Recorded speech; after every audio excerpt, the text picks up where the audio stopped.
Karamihan sa mga tao ay naniniwala na ang pera ay dumarating lamang sa pamamagitan ng matinding pagsisikap, sakripisyo, at walang katapusang paghihirap. Ngunit ang sinaunang Feng Shui at mga aral ng Budismo ay tahimik na nagsasabi ng ibang kwento, isang katotohanang matagal nang nakatago sa harap mismo ng ating mga mata. Ang suka, isang napakasimpleng bagay na matatagpuan sa bawat tahanan, ay hindi kailanman nilikha para lamang sa pagluluto. Noon pa man, ginagamit ito ng mga monghe at mga Feng Shui master upang linisin ang mga hindi nakikitang bara na humahadlang sa pagdaloy ng pera, swerte, at kasaganaan. Hindi ito pamahiin at hindi rin ito instant na mahika. Ito ay tungkol sa pag-aalis ng resistensya. Kung napadpad sa iyo ang mensaheng ito, maaaring dumating na ang tamang panahon upang matutunan kung saan talaga dapat ilagay ang suka at bakit doon nagsisimula ang tunay na kasaganaan.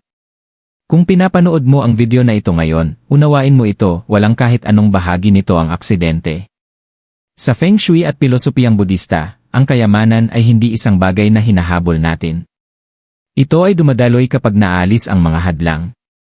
Maraming tao ang mas lalong nagsisikap bawat taon, ngunit patuloy na nakakaramdam ng pagkakabalam, pagkakakulong, o parang laging nagsisimula muli. Hindi ito nangyayari dahil kulang ang pagsisikap, kundi dahil hindi nakaayon ang enerhiya. Kulang ang pagsisikap, kundi dahil hindi nakaayon ang enerhiya. Ipinapaalala ng mga sinaunang aral na ang pera ay tumutugon sa linaw, kalinisan, at intensyon. Matagal nang ginagamit ang suka bilang kasangkapan sa paglilinis, hindi lamang ng pisikal na espasyo, kundi pati ng mga hindi nakikitang daluyan ng enerhiya na may impluensya sa swerte at kasaganaan. Ang gawaing ito ay hindi tungkol sa pagpipilit ng resulta o paniniwala sa mabilisang himala. Ito ay tungkol sa marahang pag-aalis ng mga bagay na hindi na nagsisilbi sa iyo, upang ang kasaganaan ay makadaloy ng natural sa iyong buhay. Habang nakikinig ka, manatiling bukas ang iyong isipan, dahil ang maliliit na pagbabago ang madalas na lumilikha ng pinakamalaking pagbabago. Sinaunang kahulugan ng suka sa Feng Shui at mga aral ng Budismo. Matagal bago pa umiral ang modernong ideya ng kayamanan at tagumpay, nauunawaan na ng mga sinaunang tradisyon ang isang bagay na madalas hindi napapansin ng mga tao ngayon, ang pera ay hindi nababara dahil kulang ang pagsisikap, nababarahan ito dahil sa nakatigil na enerhiya. Sa Feng Shui, lahat ng nasa iyong kapaligiran ay may tahimik na impluensya. Ang mga pader ay nagtatago ng emosyon. Ang mga sulok ay humahawak ng mga intensyong hindi natapos. Ang mga bagay ay sumisipsip ng mga hindi nasabing salita. Dito pumapasok ang papel ng suka. Ang suka ay hindi kailanman pinahahalagahan dahil lamang sa amoy o lasa nito. Sa mga sinaunang tahanan sa silangan, ito ay sumisimbolo ng pagbabago. Ang pagiging maasim ng dating matamis ay hindi itinuturing na kawalan, kundi paglipat, patunay na gumagalaw ang enerhiya. Itinuturo ng Feng Shui na kapag ang enerhiya ay naipit, bumabagal ang daloy ng kasaganaan. Ginagamit ang suka upang marahang tunawin ang mga hindi nakikita, hinanakit, takot, pagkainip, at mga natitirang malas na nakakulong sa isang espasyo. Mas pinapalalim pa ito ng mga aral ng Budismo. Ayon sa karunungang Budista, ang kayamanan ay hindi dumarating sa pamamagitan ng pamimilit. Dumarating ito kapag lumuwag ang kapit. Ang suka ay kumakatawan sa pagpapakawala. Nililinis nito ang labis, hinuhubad ang ilusyon, at pinapahinahon ang pagnanasa. Ginamit ito ng mga monghe hindi para akitin ang yaman, kundi para alisin ang resistensya, sapagkat kapag nawala ang hadlang, ang nakalaan para sa iyo ay kusang dumarating. Ito ang dahilan kung bakit ang suka ay hindi tungkol sa paghingi ng pera. Ito ay tungkol sa pagpapalaya sa mga humahadlang dito. Naniniwala ang mga sinaunang praktisyoner na ang kasaganaan ay dumadaloy tulad ng tubig. Kapag puno ng bara ang daanan, walang dami ng pagnanais ang makapagpapagalaw nito. Nililinis lamang ng suka ang daluyan. Mahalagang maunawaan ito bago pag-aralan ang mga tamang paglalagyan. Kung walang intensyon, ang suka ay likido lamang. Ngunit kapag may kamalayan, ito ay nagiging tahimik na senyales sa universo na handa ka ng magpakawala at hayaang pumasok ang kasaganaan ng walang pakikibaka. Lihim na lugar 2, malapit sa entrada ang pintuan ng swerte at oportunidad. Sa Feng Shui, ang entrada ng isang tahanan ay hindi lamang simpleng pintuan. Ito ay kilala bilang bibig ng enerhiya, ang lugar kung saan ang swerte, mga oportunidad, at hindi inaasahang biyaya ay nagpapasya kung papasok ba sila o tatalikod. Maraming taong nakakaramdam na sila'y naipit sa buhay at iniisip na ang problema ay kakulangan sa pagsisikap o maling timing. Ngunit ayon sa mga sinaunang aral, may mas tahimik na dahilan, maaaring dumarating na ang mga oportunidad, ngunit tinatanggihan sila ng enerhiya sa entrada. Isipin mo kung ilang beses ka nang tumayo sa iyong pintuan na pagod, nag-aalala, o bigo. Naniniwala ang Feng Shui na ang mga emosyon ay naiiwan sa mga espasyo, lalo na sa entrada. Kapag naipon dito ang stress, takot, o pagkadismaya, nag-aalangan ng swerte. Kumatok ito pero hindi pumapasok. Dito muling nagiging mahalaga ang suka. Ang paglalagay ng isang maliit na lalagyan ng suka ng palihim malapit sa entrada, hindi kailanman lantad sa paningin, ay hindi para makaakit ng pansin. Ito ay para i-neutralize ang mga enerhiyang matagal nang nananatili, ngunit hindi nakikita. Sumisipsip ng bigat ang suka. Binabasag nito ang hindi nakikitang resistensya na nabuo mula sa mga pagtatalo, masamang balita, o mahabang panahong puno ng kawalang katiyakan. Sa mga sinaunang tahanan, inilalagay ang suka malapit sa pinto pagkatapos ng mahihirap na yugto ng buhay, hindi upang direktang akitin ang swerte, kundi upang linisin ang enerhiyang iniwan ng hirap. May isang tahimik na aral sa Budismo na ganap na umaayon sa gawaing ito. Hindi nananatili ang oportunidad kung ang isip ay laging umaasa sa kabiguan. Kapag paulit-ulit na iniisip ng isang tao na wala namang gumagana para sa akin, ang paniniwalang iyon ay nananahan sa kanyang espasyo. Ang suka ay simbolikong tumutunaw sa pagkapit sa mga resulta ng nakaraan. Nililinis nito ang pintuan, hindi lamang sa pisikal na paraan, kundi pati sa isipan. Madalas ilarawan ng mga kwento ang pagbabagong ito bilang banayad sa simula. May taong nahuhuli sa bus, ngunit nakakatagpo ng isang taong tumutulong. Ang isang naantalang sagot ay nagiging mas magandang alok. Ang isang saradong pinto ay humahantong sa ibang bukas na hindi nila inakala. Hindi ito mga aksidente. Itinuturo ng Feng Shui na kapag malinis ang entrada, ang buhay ay kusang nagbabago ng direksyon. Mahalagang paalala, ang suka malapit sa entrada ay hindi dapat ituring na dekorasyon. Ito ay pansamantalang kilos ng pagpapalaya. Ang pag-iwan nito ng matagal ay tanda ng pagkapit, at ang pagkapit ay muling humahadlang sa swerte. Pagkaraan ng maikling panahon, ito ay inaalis ng may pasasalamat, bilang senyales ng pagtitiwala sa kung ano ang paparating. Ang swerte ay hindi laging maingay. Minsan, ito ay tahimik na pumapasok, sinusubok kung ito ba'y malugod na tinatanggap. Kapag malinaw ang entrada, ang oportunidad ay nagiging ligtas na pumasok at manatili. Isa, ang wealth corner kung saan natutulog ang enerhiya ng pera. Sa Feng Shui, bawat tahanan ay may isang lugar kung saan likas na nagtitipon ang enerhiya ng pera. Hindi ito nag-aanunsyo ng sarili. Hindi ito kumikislap o gumagawa ng ingay. Karamihan sa mga tao ay araw-araw lamang dumaraan dito nang hindi namamalayan na ang tahimik na sulok na ito ay nagtataglay ng alaala ng kanilang mga paghihirap sa pera at ng kanilang mga posibleng tagumpay. Ito ang tinatawag na wealth corner, hindi dahil kusa itong lumilikha ng pera, kundi dahil sinasalamin nito ang iyong ugnayan sa katatagan, seguridad, at sariling pagpapahalaga. Maraming tahanan ang hindi sinasadyang ginagawang imbakan ng kapabayaan ang bahaging ito. Lumang kahon. Sirang gamit. Alikabok na ilang buwan nang hindi nahahawakan. Itinuturo ng Feng Shui na ang kalat ay hindi lamang pisikal, ito ay emosyonal na kasaysayan na hindi pa napapakawalan. Kapag nabara ang sulok na ito, nagiging mabigat ang pera. Dumarating ito pero agad ding umaalis. Tinutulungan ka pero hindi kailanman nananatili. Dito pumapasok ang papel ng suka, hindi maingay, hindi dramatiko, kundi may malinaw na intensyon. Ang paglalagay ng isang maliit at simpleng mangkok ng suka sa wealth corner ay isang simbolikong hakbang ng paglilinis. Hindi umaakit ng pera ang suka sa sarili nito. Ang ginagawa nito ay tunawin ang nakatigil na enerhiya na matagal nang nakaupo roon, enerhiyang nabuo mula sa pag-aalala, pagkadismaya, at takot na baka hindi sapat ang mayroon ka. Naniniwala ang mga sinaunang praktisyoner na ang mga maasim na elemento ay gumigising sa natutulog na enerhiya. Nagbibigay ito ng hudyat ng galaw kung saan matagal nang may katahimikan. May isang lumang kwento na tahimik na ipinapasa-pasa ng mga matatandang Feng Shui masters. Isang pamilya ang matagal na naghirap, palaging sapat lang ang kinikita para mabuhay. Walang tigil silang naglilinis, mas nagsikap kaysa kanino man, ngunit walang nagbabago. Nang dumalaw ang isang master, hindi niya sila pinayuhan na kumita pa ng mas malaki. Sa halip, sinabi niyang linisin ang isang sulok at maglagay ng suka roon, hindi bilang lunas, kundi bilang pagpapalaya. Makalipas ang ilang linggo, maliliit na pagbabago ang unang lumitaw, mas kaunting alitan, mas malinaw na pag-isip, hindi inaasahang tulong. Ang pera ay dumating kalaunan, marahan at walang pamimilit. Lubos na sinusuportahan ito ng mga aral ng Budismo. Hindi naninirahan ang kasaganaan kung nangingibabaw ang takot. Ang suka ay sumisimbolo ng kababaang loob at pagtanggap. Ipinapaalala nito sa isipan na lumuwag ang kapit, na itigil ang sobrang pagkapit sa resulta. Kapag ang isip ay nagpapahinga, ang enerhiya ay dumadaloy. Mahalagang tuntunin, ang suka rito ay hindi permanente. Ito ay pansamantala, sapat lamang upang magbigay ng senyales ng pagpapalaya. Ang pag-iwan nito magpakailanman ay nagpapakita ng pagkapit, na muli ring humahadlang sa daloy. Tahimik gumagana ang gawaing ito, madalas bago mo pa mapansin. Hindi ito tungkol sa biglaang pagyaman. Ito ay tungkol sa pagbabalik ng katatagan kung saan dati ay may kaguluhan.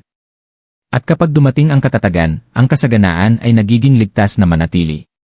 Lihim na lugar 3, ang nakatagong bahagi kasaganahang tahimik na gumagana. Hindi lahat ng kasaganaan ay nag-aanunsyo ng sarili. Sa katunayan, ang pinakamalalakas na pagbabago ay madalas nangyayari sa mga lugar na bihira mong tingnan.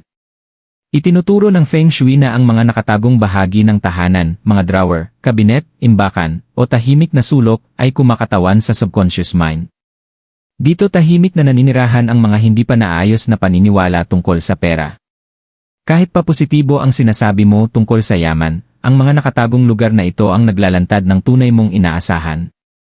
Maraming tao ang nagsasabing gusto nila ng kasaganaan, ngunit sa kaibuturan ay natatakot na mawala ito. Ang iba naman ay naniniwalang hindi kailanman nananatili ang pera, gaano man sila magsikap. Ipinapaliwanag ito ng Budismo bilang hindi nakikitang pagkapit, pagnanasa na may halong takot.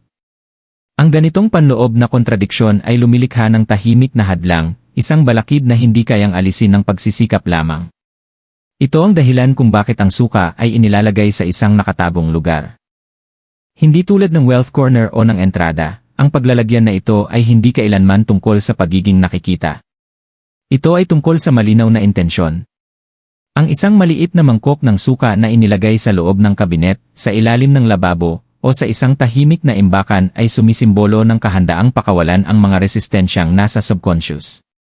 Dito gumaganap ang suka bilang pantunaw ng mga lumang kwento, mga paniniwalang nabuo noong panahon ng kahirapan, kakulangan sa pagkabata, o paulit-ulit na pagkadismaya. Naniniwala ang mga sinaunang practitioner na kapag nilinis mo ang hindi mo nakikita, nagsisimulang magbago ang buhay ng walang pakikibaka. Madalas napapansin ng mga tao ang mga pagbabagong hindi nila maipaliwanag. Nababawasan ang bigat ng problema sa pera. Dumarating ang tulong sa tamang oras. Kusang naayos ang mga pagkaantala. Ito ay dahil tumutugon ang kasaganaan kapag lumuwag ang kapit ng takot. May isang aral sa Budismo na nagsasabing, ang hinahabol mo ay tumatakbo, ang pinapakawalan mo ay bumabalik. Ang suka ay sumisimbolo ng pagpapalaya. Hinuhubad dito ang emosyonal na bigat na nakakabit sa pera, ang desperasyon, pagmamadali, at walang tigil na paghahambing. Kapag natunaw ang mga ito, ang kasaganaan ay hindi na nakakatakot. Nagiging natural ito. May isang tahimik na kwento tungkol sa isang mangangalakal na palaging maganda ang kita, ngunit walang naipon. Taon-taon may kita, ngunit laging may kasunod na pagkawala. Pinayuhan siya ng isang monghe, hindi na kumita pa ng mas malaki, kundi pakawalan ang takot na nakatago sa kanyang espasyo. Matapos linisin ang isang nakatagong bahagi at maglagay ng suka roon sa maikling panahon, napansin ng mangangalakal na napalitan ng katahimikan ang kanyang pagkabalisa. Nagbago ang kanyang mga desisyon. Naging mas tama ang kanyang timing. Naging matatag ang yaman. Mahalagang tuntunin, ang paglalagay na ito ay mabagal at tahimik ang epekto. Ang pag-asang may agarang resulta ay humahadlang dito.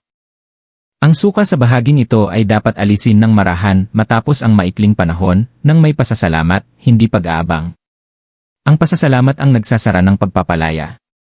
Dito nagsisimula ang kasaganaan, hindi maingay, hindi dramatiko, kundi malalim, sa lugar kung saan dati naninirahan ang resistensya. Paano at kailan gamitin ang suka ng tama? Mahahalagang tuntunin na talagang may saysay. Sa Feng Shui at mga gawain ng Budismo, mas mahalaga ang intensyon kaysa sa mismong kilos. Ang suka ay hindi makapangyarihan sa sarili nito. Ang epekto nito ay nagmumula sa kung paano, bakit, at kailan ito ginagamit. Maraming tao ang nabibigo sa mga simpleng gawain hindi dahil mali ang paraan, kundi dahil nagiging nagmamadali o puno ng takot ang kanilang isipan. Una, mahalaga ang kasimplihan. Gumamit lamang ng karaniwang suka sa bahay. Hindi kailangan ng mamahalin o kakaibang uri. Binibigyang diin ng mga sinaunang aral ang kababaang loob, ang tunay na lakas ay hindi nagmumula sa komplikasyon, kundi sa linaw. Isang maliit at malinis na mangkok ay sapat na. Ang pagsusobra sa ritual ay tanda ng desperasyon, at ang desperasyon ay humahadlang sa daloy. Ikalawa, ang tamang oras ay dapat kalmado, hindi apurado. Huwag kailanman maglagay ng suka kapag ikaw ay galit, balisa, o lubhang frustrado. Itinuturo ng karunungang Budista na ang mga gawaing isinasagawa sa gitna ng emosyonal na kaguluhan ay lalo lamang nagpaparami ng kaguluhan. Ang pinakamainam na oras ay kapag tahimik ang tahanan at panatag ang isipan. Ito ay senyales ng kahandaan, hindi paghingi. Ikatlo, ang intensyon ay dapat pagpapalaya, hindi paghingi. Huwag hilingin sa suka na magdala ng pera. Lumilikha iyon ng pagkapit. Sa halip, tahimik na kilalanin kung ano ang pinapakawalan mo, takot, pagkainip, hinanakit, o ang paniniwalang palaging mahirap makamit ang kasaganaan. Ang banayad na pagbabagong ito ng intensyon ang nagpapagalaw sa enerhiya. Sa huli, ang suka ay pansamantala. Ang pag-iwan nito ng walang hanggan ay muling lumilikha ng pagkakabalam. Pagkatapos ng maikling panahon, ito ay dapat alisin ng may paggalang at itapon ng walang drama. Ang pasasalamat ang kumukumpleto sa siklo. Sa Budismo, ang pasasalamat ay nagsasara ng pinto sa kasakiman at nagbubukas ng pinto sa balanse. Kapag ginamit ng tama, hindi pinipilit ng suka ang pagdating ng yaman. Inaalis nito ang mga hadlang na matagal nang pumipigil dito. At kapag nawala ang resistensya, hindi na kailangang habulin ang kasaganaan, kusang nitong hinahanap ang daan patungo sa iyo. Mga palatandaang gumagana ito, tahimik na senyales ng kasaganaan. Isa sa mga pinaka-hindi nauunawa ang bahagi ng gawain para sa kasaganaan ay ang paniniwalang kailangang biglang lumitaw ang pera upang mapatunayan na may nangyayaring pagbabago. Hindi kailanman nangako ang mga sinaunang aral ng mga dramatikong palatandaan. Sa katunayan, parehong sinasang-ayunan ng Feng Shui at ng karunungang Budista ang isang bagay. Ang tunay na pagbabago ay dumarating ng tahimik, matagal bago pa ito maging malinaw sa paningin. Ang unang senyales ay kadalasang emosyonal, hindi pinansyal. Mapapansin mong mas gumagaan ang iyong mga iniisip. Humuhupa ang pag-aalala. Ang walang tigil na pressure na kailangan kong ayusin ang lahat ngayon ay unti-unting nawawala. Mahalaga ang pagbabagong ito dahil hindi naninirahan ang kasaganaan sa isiping puno ng takot. Kapag lumuwag ang pagkabalisa, nagsisimulang gumalaw ang enerhiya. Kasunod nito, lumilitaw ang maliliit na anyo ng suporta. May taong kusa na lang tumutulong kahit hindi mo hinihingi. Ang problemang dati mabigat ay naayos ng mas kaunting pagsisikap. Mapapansin mo rin ang mas magandang timing, ang mga bagay ay nangyayari kapag kailangan, hindi masyadong maaga, hindi rin huli. Ito ay mga senyales ng pagkakaayon, hindi basta pagkakataon. Itinuturo ng Feng Shui na sinusundan ng pera ang katatagan. Bago tumaas ang kita, kailangang bumalik muna ang stability. Mas nagiging madaling pamahalaan ang mga gastos. May dumarating na hindi inaasahang ginhawa. Umiikli ang mga pagkaantala. Mas kaunti ang pagtutol ng buhay. Ipinapaalala ng Budismo na ang sobrang pagkapit ay humahadlang sa pagkilala sa biyaya. Kapag masyado kang nakatitig sa resulta, hindi mo ito napapansin. Habang mas matiisin at mapagmasid ka, mas nakikita mo kung paano nagsisimulang makipagtulungan ang buhay sa halip na humadlang. Ang kasaganaan ay hindi nag-aanunsyo ng maingay. Sinusubok nito kung kalmado ka na bang tumanggap. Kapag lumitaw ang mga tahimik na senyales na ito, pagtiwalaan mo sila. Simula pa lamang iyan, hindi ang wakas. Mga karaniwang pagkakamali na humahadlang sa resulta. Ano ang tahimik na pumipigil sa kasaganaan? Karamihan sa mga gawain ay hindi nabibigo dahil mali ang paraan, kundi dahil mali ang enerhiyang dala habang ginagawa ito. Parehong nagbababala ang Feng Shui at mga aral ng Budismo laban sa mga banayad na ugali na tahimik na humahadlang sa resulta, madalas nang hindi namamalayan ng tao. Unang pagkakamali, ang inaasahan na nagkukubli bilang pag-asa. Kapag inilagay ang suka na may pagmamadali, nakatingin sa oras, binibilang ang araw, naghihintay ng patunay na bubuo ang pagkapit. Pinipigilan ng pagkapit ang enerhiya. Iniiwasan ng kasaganaan ang masisikip na espasyo. Pinakamabisa ang gawain ito kapag pinapakawalan mo ang resulta at bumabalik ka sa pang-araw-araw na buhay ng kalmado. Ikalawang pagkakamali, pag-uulit ng walang kamalayan. May mga taong inuulit-ulit ang ritual, naniniwalang mas maraming kilos ay magdadala ng mas mabilis na resulta. Sa karunungang Budista, ito ay senyales ng kawalan ng tiwala. Ang pag-uulit dahil sa takot ay nagsasabi sa isipan na walang gumagana at ang paniniwalang iyon mismo ang nagiging hadlang. Isa pang pagkakamali, ang pagpapabaya sa mismong espasyo. Hindi kayang linisin ng suka ang enerhiya sa isang lugar na patuloy na magulo, sira, o pinababayaan. Itinuturo ng Feng Shui ang pakikipagtulungan, ang espasyo ay dapat magpakita ng kahandaan, hindi kaguluhan. Sa huli, ang pinakakaraniwang pagkakamali ay ang paglimot sa pasasalamat. Ang pag-alis ng suka ng walang pagkilala ay nag-iwan ng hindi tapos na siklo. Ang pasasalamat ang nagsasara ng pagpapalaya. Kung wala ito, bumabalik ang enerhiya sa dating estado. Ang kasaganaan ay tumutugon sa kalmadong kumpiyansa, hindi sa presyon. Iwasan ang mga pagkakamaling ito, at ang gawain ay mananatiling banayad, balanse, at epektibo. Panghuling mensahe, dumarating ang kayamanan kapag umaalis ang resistensya. Maraming tao ang ginugugol ang buong buhay sa paghahabol ng kayamanan, naniniwalang ito ay nasa malayo, sa mas matinding pagsisikap, mas tamang timing, o walang katapusang pakikibaka. Ngunit tahimik na ipinapaalala ng sinaunang Feng Shui, at mga aral ng Budismo ang isang bagay na iba, ang kayamanan ay hindi malayo. Ito ay matyaga. Naghihintay ito na mawala ang resistensya. Ang suka, simple at pangkaraniwan, ay kumakatawan sa katotohanan ito. Hindi ito nakangako ng biglaang yaman. Hindi rin ito namimilit ng mga himala. Ang ginagawa nito ay mas makapangyarihan, tinutulungan ka nitong pakawalan ang mga bagay na tahimik na humaharang sa iyong daloy, ang takot sa pagkawala, ang pagkapit sa resulta, at ang paniniwalang laging kailangang mahirap ang buhay. Kapag natunaw ang mga ito, nagiging ligtas para sa kasaganaan ang manatili. Ang gawaing ito ay hindi tungkol sa paggawa ng mas marami. Ito ay tungkol sa mas malalim na pagtitiwala. Pagtitiwala na kapag nagsimulang gumalaw ang enerhiya, kusang inaayos ng buhay ang sarili nito. Bumubukas ang mga pinto ng hindi itinutulak. Dumarating ang tulong ng hindi hinahabol. Bumabalik muna ang katatagan bago ang kasaganaan, at ang katatagang iyon ang nagiging pundasyon na kailangan ng yaman. Itinuturo ng karunungang Budista na kapag lumuwag ang kapit ng isipan, tumutugon ang universo. Itinuturo ng Feng Shui na kapag tumatanggap ang espasyo, sumusunod ang enerhiya. Magkasama, pinaalala nila sa atin na mas makapangyarihan ang pagkakaayon kaysa sa pagsisikap lamang. Kung ang mensaheng ito ay umabot sa iyo, tanggapin mo ito ng kalmado. Pakawalan ng marahan. At tandaan, hindi dumarating ang kayamanan kapag hinihingi mo ito. Dumarating ito kapag hindi mo na hinaharangan ang daan.